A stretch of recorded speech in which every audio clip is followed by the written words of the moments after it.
Today we are celebrating our Workers' Appreciation Day. So, are you ready, church? Sa mga worker natin dyan, are you ready? Kasi ang araw na ito ay para sa inyo. Pararangalan namin kayo today. Kaya why don't we all stand as we read our text? Basahin po natin ang ating text. Ito po yung text na galing po sa pamunuan. Ang sinasabi po rito, Amen. Praise God, praise God. Basahin natin. Makikita ang ating text sa 1 Thessalonians chapter 1, verse 2 hanggang verse 3. Amen. Sandali lamang po. Ayun. If you don't have your Bibles, nandito na po sa ating harapan, basahin po natin sama-sama. Sa NIV po natin to kinuha. We always thank God for all of you and continually mention you in our prayers. We remember before God and Father your work produced by faith, your labor prompted by love, and your endurance inspired by hope in our Lord Jesus Christ. Hallelujah.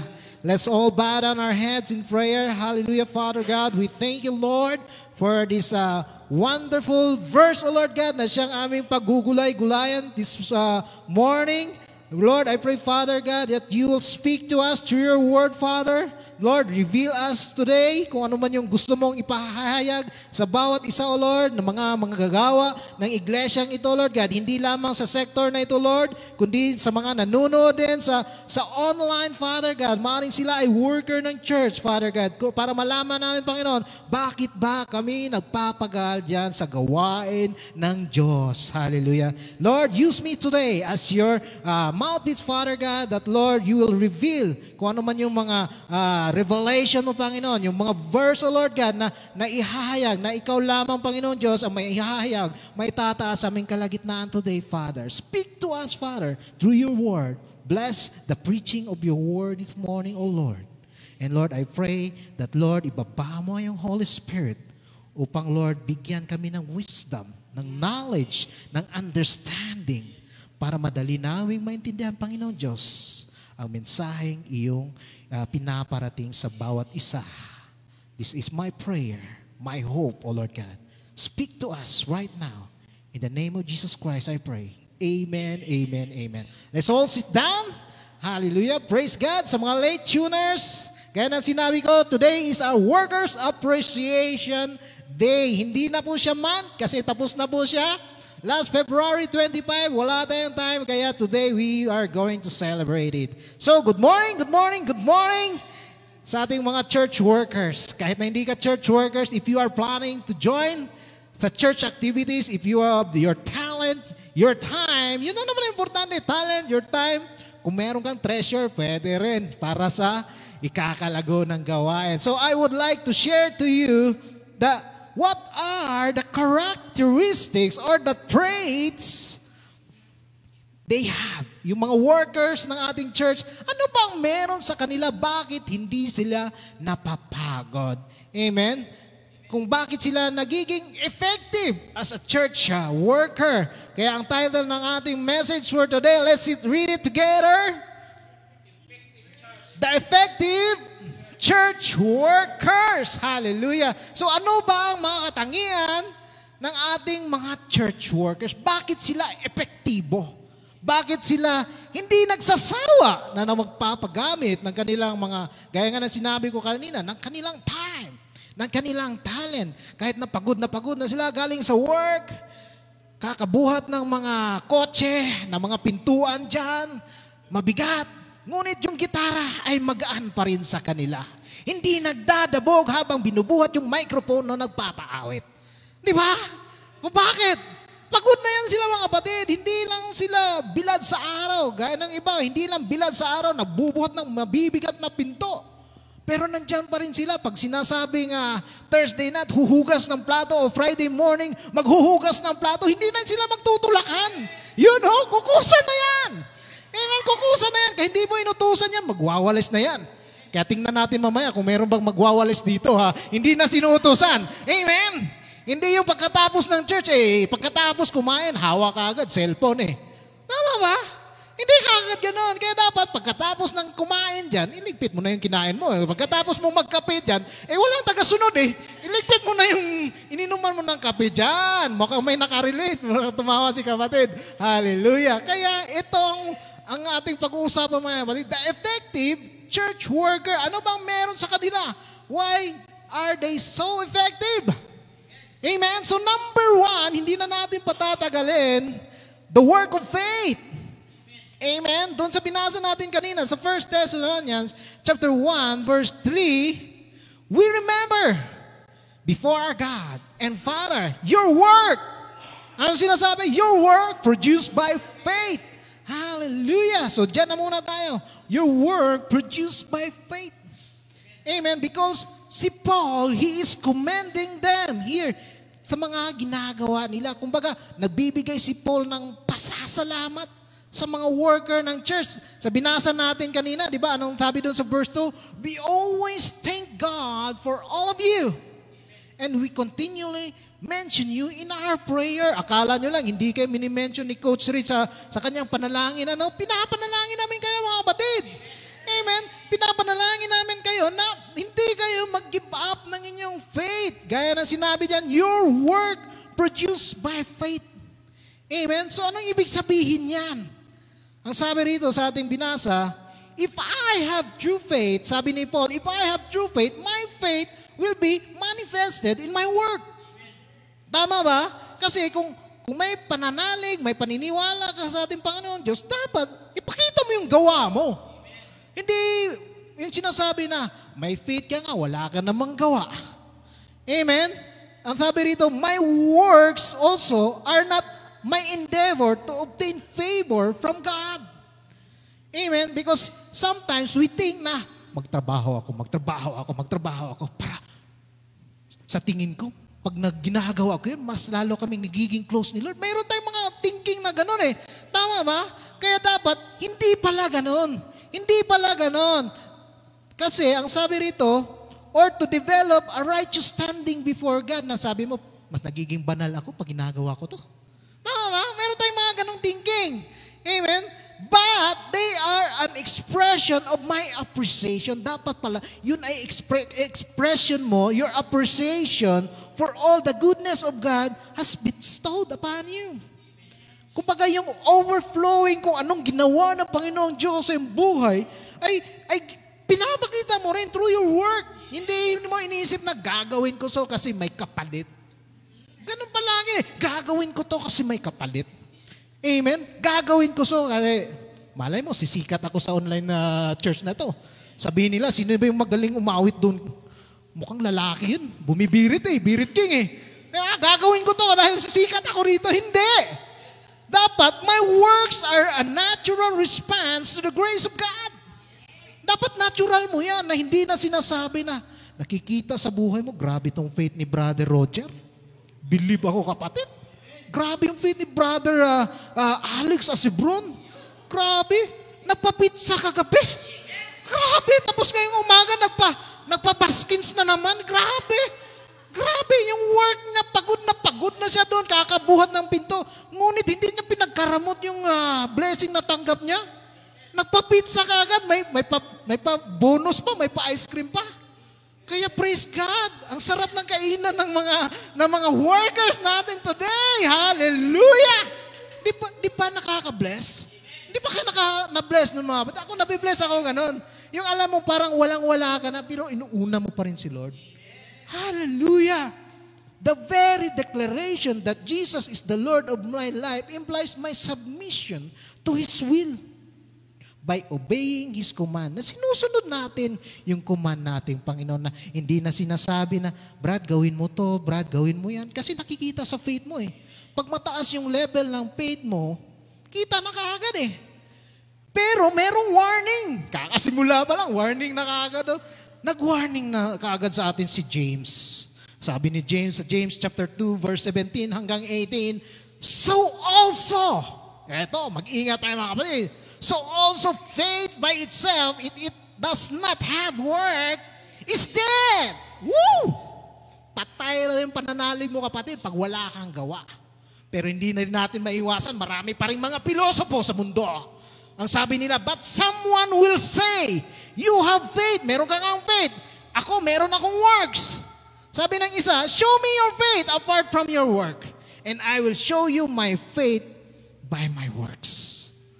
Maliwanag ba? Yung isa, sabi niya, pakita mo sa akin yung faith mo. Pero wala ka namang gawa. Pero ang sabi ng isa, I will show you my faith by my works. Malaking pagkakaiba yun. Yung faith lang na isa na may walang gawa, sabi niya nga, dinideclare niya, ako, si Lord ang Panginoon sa buhay niya, wala namang gawa. Samantalang ito, hindi mo na sinasabi na mataas yung kanyang pananalig dahil nakikita na sa kanyang gawa eh. Sa Bible study pa lang, nandoon na siya. Wala pang launa, wala pang alas 10. Habang binubuksan, nagre-ready pa lang yung 10-minute countdown pa lang. Nakaabang na sa pinto yung ating Zoom mga attendee. Dapat ganun mga kapatid. I will show you my faith by my works. Amen. Kaya dapat yung faith mo should have work. Because faith by itself without work is dead. Amen. So Paul's labor for the Lord was not an endeavor to obtain righteous standing in the Lord.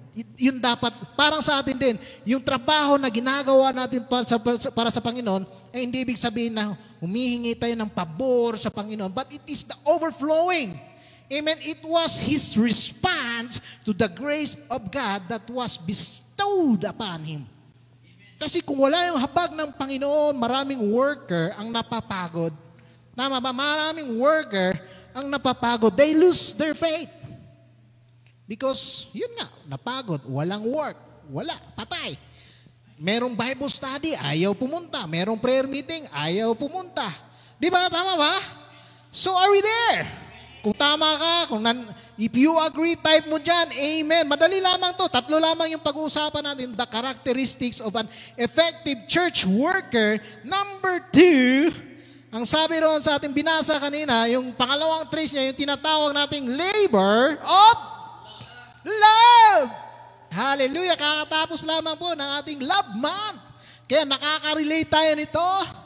Hallelujah. Sabi doon sa ating text, basahin ulit natin, your labor prompted by love. Hallelujah. Their works of faith, yung work kanina ng faith, ay dahil yun sa labor of love pala. Hallelujah. Yun pala yun, rumirema, no? Yung mga gawa mo daw ay sa pamamagitan ng iyong pananampalataya ay bunga ng iyong pagmamahal sa ating Panginoong Jesus. Hallelujah! And I believe that love is the one of the strongest motivators in the world. Hallelujah! Sino nakaalala sa last Friday, minention ni Brother Rimel, si kapatid na Jacob. Yung distant relative ni Brother Jeffrey, si Brother Jacob, while he was seeking to marry Rachel, he had no money to pay for the dowry. Kaya ang sabi niya sa kanyang uncle na si Laban, papakasalan ko yung anak. Ngunit wala akong pera. Sabi niya, magtatrabaho na lang ako ng 7 taon sa iyo so that I could marry your daughter. Siguro kung wala kang pagmamahal, 7 years, kapatid, is very long. 1 buwan nga lang na naghihintay ka na sasagutin ka ng iyong nililigawan. Makaka-relate si Brother Rimel nito, nanliligaw dati kay Sister Lizelle, or si Brother Jeffrey, nanliligaw kay Sister Maricel. Yun! Kumunti ko na makalimutan, si Sister Maricel. Baka magtampo. Shout out po sa Singapore. Amen? Para hindi magtampo. Hallelujah. Praise God. Di ba nung nangliligaw ka, sabi mo, ang tagal wala yata pag-asa. Pero ang sinasabi ko sa inyo mga kapatid, love is the strongest motivator of love. Ha? Kaya kahit na pagod ka na, yung tinatawag nating labor of love, nandyan, na dahil nandyan, ay pumupursige. Yung ating mga kapatid na mga singles. Hallelujah. Amen. So, gaya ng sinabi doon sa Genesis chapter 29 verse 20, hindi na natin nasali dito. Sabi doon, and Jacob served 7 years for Rachel, and they seemed unto him but a few days for the love he had to her. So sa kanya daw mga kapatid, yung 7 years parang araw lang. Woo! Hallelujah! Kaya sa mga inlababo dyan, alam nyo na. Diba? Mga inlababo, in love. Yung isang buwan, parang isang araw pa lang. Hallelujah! Kaya yun pala, yung labor of love, if you love your work as a worker of the church, parang wala lang. Parang sabi mo, ang bigat-bigat nitong isang galong tubig. Mukhang every Thursday na lang kami pinapabuhat ni Coach nito. Ha? Binibilang ni Coach kasi 4 kami aakyat dun sa bahay Panambahan. 4 din yung tubig na hinahanda ni Coach. Walang labis, walang kulang. Tig-isa kakagad kami. Ang bigat kaya nun. Hallelujah! Because of the labor of love, parang wala lang. Oh. Parang wala lang. Hindi yung pagdating sa taas na, hello, bye-bye. Parang hindi. Parang wala lang. Parang hindi. Pagdating sa taas, bye-bye. Walang lakas. Amen? Mukhang may nakarelate. Hallelujah. Kaya pag-pray natin, kapatid, na habang binubuhat natin itong mga tubig na to, kung ano man pinapabuhat ni Coach, labor of love. Labor of love. Labor of love. Labor of love. Hallelujah. Praise God. Amen? Before Jesus commissioned Peter sa kanyang ministry, anong sabi niya? Anong sabi ni Jesus kay Peter? Mahal mo ba ako, Pedro? Mahal mo ba ako? Anong sabi ni Pedro? Yes. Yes. Pero ang sabi ni Lord, with the affirmation of the love that yung namahal niya raw ang ating Panginoong Jesus, sabi na ating Panginoong Jesus, feed my sheep and tend my lambs. Pakainin mo raw yung aking mga karnero.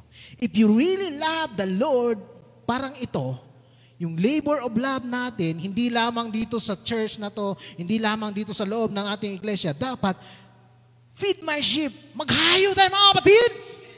Amen, maghayo tayo mga kaluluwa. Hindi natin hayaan na, yung ating kapatid, best friend pa naman natin dati, ngayon, mortal na kaaway na natin. Hindi natin hayaan na mapariwara. Anong tawag nun? Pagdating ng panahon ay sisihin tayo na, ba't hindi mo ako sinira ng gospel, kapatid? Born again Christian ka naman pala. Di ba? Parang ganon. Kaya dapat, yung labor of love natin sa ating mga kamag-anak dyan, sa ating mga co-workers na maaring hindi pa, share natin. Maaring resistant sila, hesitant sila to listen to the word. But ito ang sinasabi sa atin, feed my sheep, pakainin mo lang na pakainin ang salita ng Diyos. And the Lord will do the rest. Hallelujah. Hallelujah. Amen? So ito pa. Medyo mahaba-haba pa to, kaya bear with me, ano? So sabi dito, pero merong reminder sa atin, always remember, reminder, isulat mo dyan, reminder, the labor of love is never, yan, dahan-dahanin ko, the labor of love is never a burden. But, isulat niyo dyan, but, joy. Kasi, gaya nga ng sinasabi ko, yung labor of love, parang mabigat na talaga itong sponge ng plato. Mabigat na yung mga pinggan. Mukhang tig-1 kilo na. Ang daming niluto ni Sis Myla. Ano ba to? Ang daming pinirito. Yung mantika, ang kapal. Nasunog yung pinirito. Ang tagal kuskusin ng mantika sa kaldera.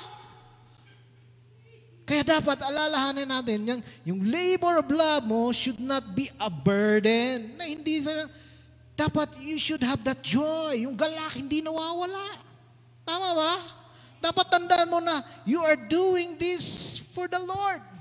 Hindi para kay Coach Rich, hindi para kay Sis Myla, hindi para kay Brother Roger, hindi para kay Sis Jem, but for the Lord. Sabihin natin na, kanina pa to, tok-tok-tok ng drums dito, paulit-ulit. Napapagod na yung mga instrumentalist, ang tagal makapasok. Sabihin na, labor lang, mga kapatid. Amen, huwag kayong mapagod. Kaya pag sinasabi ni Ate Jem na isa pa, ulitin pa natin, hindi pa natin nakukuha, isa pa. Sige pa. Hanggang sa ma-perfect natin. Labor of love. Enjoy lang. Hindi tayo mapagod na mag-practice dyan, magtutok-tok ng keyboard, ng piano. Sinasabi ni Sister na key of D. Ang sinasabi naman ng daliri mo, key of E. Iwan mo na yan.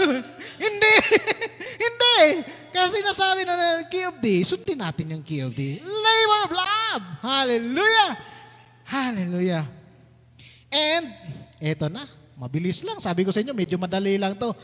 Finally, ang panghuli, to be an effective church worker, dapat meron tayong itong tinatawag na endurance in hope.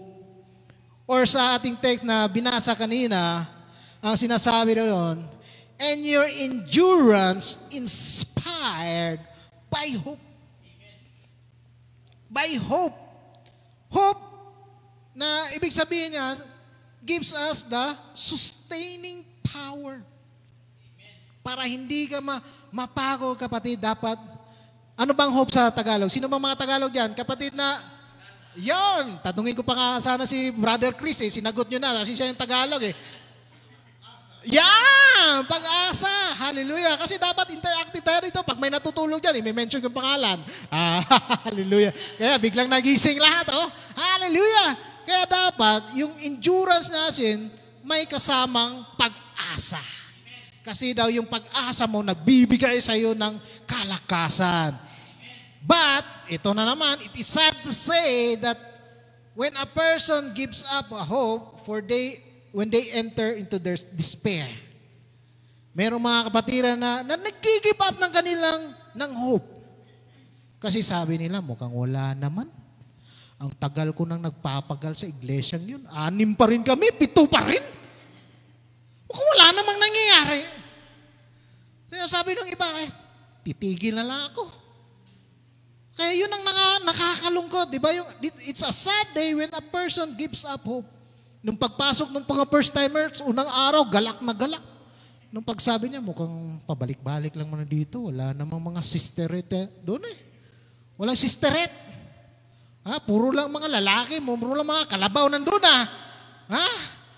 Yung iba kasi pumupunta doon, naghahanap ng sisterette wrong motive. Kaya dapat, yung endurance natin, we should focus lamang sa gawain ng Panginoon na may kasama kang hope. Kung matagal ka na rin Kristiyano, huwag kang tumigil sa gawain. Maaring diakono ka ngayon, nanunood ka pa rin dyan, hindi ka pa rin anong tinatawag nito, sumusuko. Kumbaga, naglo-low profile ka pa lang, endurance kapatid, ang pinapabot ni Lord sa iyo. Endurance in hope. Kasi ang sabi ng psalmist sa atin, sa Psalms 27 verse 14, hindi na natin nasali dito kasi triple blessing si Coach Rich ngayong linggo na to, Bible study, ano pa yan? Communion, at saka mensahe. Kaya hindi na natin nasali, medyo iniklian na natin yung slides natin. So, Psalms 27 verse 14, ang sinasabi ng psalmist doon, wait on the Lord, be of good courage, and He shall strengthen thine heart. Wait, I say on the Lord. Woo! Hallelujah. Kaya yung sinasabi natin dito, yung command niya, wait, maghintay ka lang sa ating Panginoon. Kasi pag naghihintay ka, He will strengthen your heart. At inulit niya pa, wait, I say on the Lord. Ang sabi rin ni Jeremiah sa Lamentation chapter 3 verse 26, hindi natin sinali dito. Kung meron kang notes dyan, take note mo na lang. Isulat mo dyan, Lamentation chapter 3 verse 26. Basahin ko sa inyo. It is good that a man should both hope and quietly wait for the salvation of the Lord. Woo! Ang ganda, no? Ang sabi niya, ulitin ko sa inyo, it is good that a man should both, dalawa yung sinabi niya, should both hope and quietly wait for the salvation of the Lord. Kasi alam natin mga kapatid, pag nag-hope ka, pag nag-wait ka, nandyan si Lord, ililigtas ka niya. Hindi ka niya hahayaang yung faith mo ay mamamatay. Kasi minsan sabi natin, wala na. Gaya ng sinasabi ni Brother Roger, teke na. Dead end. Kung sa chest pa, mati na. Wala na. Pero ang sinasabi dito, wait. Magkaroon ka ng hope, kapatid. And in the book of Hebrews, sinasabi dito sa NIV, mas maganda to NIV version, ang sabi niya, we do not want you to become lazy, but to imitate those who through faith and patience inherit what has been promised. Woo! Hallelujah! Kaya mga kapatid, if you are working for the Lord, huwag kang tatamad-tamad dyan. Hindi ibig sabihin na matagal ka ng worker din sa ating Panginoon, ay pakuya-kuya-kuy ka na lang. Nagkakaroon ka na ng kumpiyansa na, bahala na sila. Nandiyan naman si Brother Roger, maghuhugas mamaya ng pinggan. Bahala na siya. Kaya niya na yan. Sabi ni Brother Jeffrey, nandiyan naman si Brother Remel. Siya na yan maghugas. Kaya niya na yan. Maliit na bagay. Kaya. Maliit na bagay. Kaya na ni Coach buhatin yung mga speaker mamaya pagkatapos ng ngakuan. Kaya na ni Coach yan. Si Coach na bahala dyan. Si Coach na rin magmamap dyan pag uwi nila. Bahala na si Coach. Sabi mo, maliit na bagay. Pero ang sinasabi rito mga kapatid sa atin, Hebrews chapter 6 verse 12, ulitin ko, we do not want you to become lazy. Ayaw na niyan maging tamad kayo mga kapatid. Amen? But to imitate those who through faith and patience inherit that has been promised. Kung ano yung mga pinangako ng ating Panginoon para sa inyo ay mapamana. Amen? So balikan natin si Abraham, kanina si Jacob, ang sabi rin dito kay Abraham sa Hebrews chapter 6 verse 15, and so after he had patiently endured, or ang sabi niya dito, he obtained the promise. Wala talagang makakatalo kay Abraham. Di ba? Promise siya that he will be the father of all nations. Pero anong nangyari? Ang tagal! Woo! Pumuti na lang yung kanyang buhok. Kung sa atin pa ngayon, naging baog na lang siguro sa pakiramdam natin, naging baog na lang yung asawa ko. Hindi pa rin nakakaanak yung misis ko, naging lola na lang. Uugod-ugod na nga siguro nung lumalakad yung asawa niyang si Sarah Pero ang sinasabi rito sa Hebrews chapter 6 verse 15, and so after he had patiently endured, yung patience mga kapatid kailangan. Yung patience, yung hope mo, he obtained the promise. Nagkaroon siya ng anak. Woo! Hallelujah! Kaya ang command and promise, patapos na po tayo. Last verse. Therefore, basahin natin lahat. Therefore, my dear brothers and sisters, stand firm. Let nothing move you. Always give yourselves to the work of the Lord, because you know that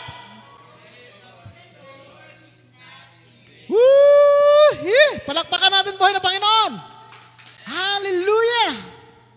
Hallelujah! Because we know that our labor in the Lord is not in vain. 1 Corinthians chapter 15 verse 58. Stand firm! Huwag kang matinag, kapatid. Maaring napapagod ka na sa pagpapadala ng iyong tithe. Sabi mo, mukhang palagi na lang ako nagtatize doon. Wala namang blessing dumarating. Huwag kang mapagod. Stand firm! At kung hindi mo pa rin nasusubukan, hindi ka nagbibigay na yung tithes, subukan mo. At makita mo yung himala ng Panginoong Diyos sa buhay mo, kapatid. Because ang sinasabi rito, always give yourselves to the work of the Lord. Hindi para kay Pastor Ritz, hindi para kay Sister Myla, hindi ito para kay Brother Roger, but for the Lord. Malinaw, for the Lord. Yung binibigay natin tithes dito, hindi ito napupunta kay Coach Ritz. For the Lord. Amen. Yung paglilinis natin dito, yung paghuhugas natin ng pinggan, yung pagbubuhat natin ng mabibigat na tubig dyan, for the Lord. And all things that we do, it should be for the Lord. Amen. Because ang sinasabi sa atin, maganda yung kanyang promise, for your labor in the Lord is not in vain. Woo! Hallelujah. Kaya praise God. I know, maliit na bagay, maliit na word, but I hope na na-encourage natin yung ating mga workers this morning about the effective Christian workers. So, konting recap, ano yun? Ang unang characteristics or traits, the work of faith, amen, the labor of love, and endurance in hope. Hallelujah! Hallelujah! Hallelujah! So why don't we all stand? Tumayo po tayo mga kapatid.